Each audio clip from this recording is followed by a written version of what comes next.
তাণ্ডব করেছি। সাকিব ভাই সম্পর্কে কোনো কথা বলার দৃশ্যতা আমি দেখাবো না, আর উনি যে মাত্রা চলে গেছে তোমার দৃশ্যতা আমি দেখাতে পারবো না। আমি একটু বাদ বিচার করেই ছবি করি, যে ইচ্ছায় না।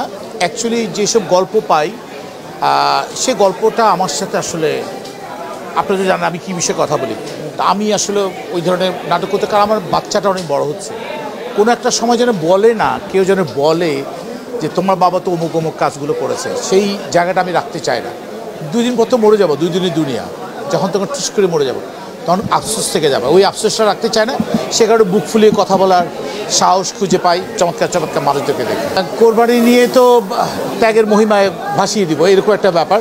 সকালবেলা ঘুম থেকে উঠেই তো নামাজের থেকে এসেই তো পশু কোরবানটা একদম তো পশু কোরবান দিয়ে আমি যে কাজটা করি সেটা হচ্ছে আমি একটা ঘুমাই, বিকেল পর্যন্ত ঘুমিয়ে তারপর আমি বিকেলবেলায় বিভিন্ন জায়গায় আড্ডা মারি। তো আমার আড্ডা প্রিয়, আড্ডা মারি, এটাই আমার ইট। আর ছোটোবেলায় বালিশের নিচে দেখতাম, এখন আর বালিশের নিচে দেখি না। এখন রেগুলার শুটিংয়ের কারণে রেগুলার সেই সব কাপড়গুলো পরতে হয়, সো দ্যাট ছোটোবেলায় ঈদ আর এখনকার। তবে হ্যাঁ, ছোটোবেলায় ঈদে হাত পেতে বসে থাকতাম, এখনকার ঈদে পকেটে হাত দিয়ে বসে থাকি, মানে পকেটে দিতে হয়, এই চেঞ্জ।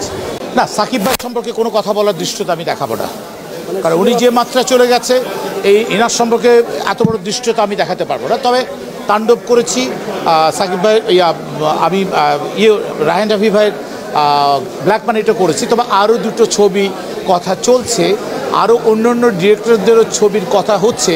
আমার ওই একটা জায়গায় আমি একটু বাদ বিচার করেই ছবি করি, চেষ্টা করব আপনাদেরকে ভালো ভালো কিছু ছবি উপহার দেওয়ার জন্য।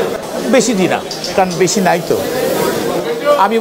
আমি ওর সেরকম বলতে পারি না এই জামাটার দাম 20 লাখ টাকা, এই ঘড়িটার দাম 25 লাখ টাকা। আই এম সরি, হ্যাঁ ওটা প্লিজ আমাকে ওনাদের কাতারে ঢুকিয়ে দেবেন না প্লিজ আপনাদের কাছে। এখন আপনারা আমার প্রিয় মানুষ, এই প্রিয় মানুষের জায়গাটা থাকি।